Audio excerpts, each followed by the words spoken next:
मुल्क में monkey pox virus के पेश नज़र सिंध भर के सरकारी अस्पतालों में आइसोलेशन वार्ड्स कायम कर दिए गए हैं। मज़ीद तफसीलात हासिल करेंगे डॉन न्यूज़ के नुमाइंदे सैयद वसीम से। जी वसीम, बताइएगा आइसोलेशन वार्ड में क्या क्या सहूलियात फराहम की गई हैं?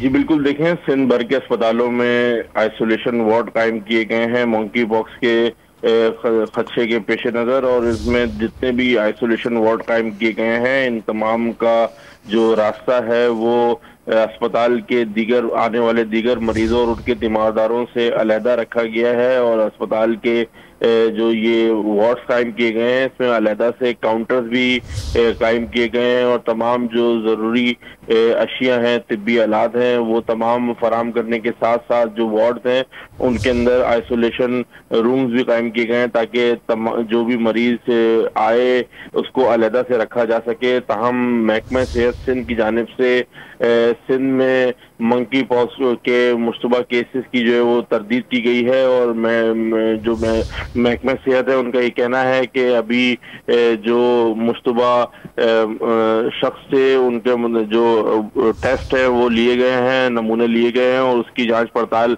की जा रही है। ताहम अभी ये कहना गलत होगा कि सिंध में जो है वो केसेस सामने आए हैं। जी ठीक है सैयद वसीम, आप तफसीली तौर पर आगाह कर रहे थे, बहुत शुक्रिया आपका।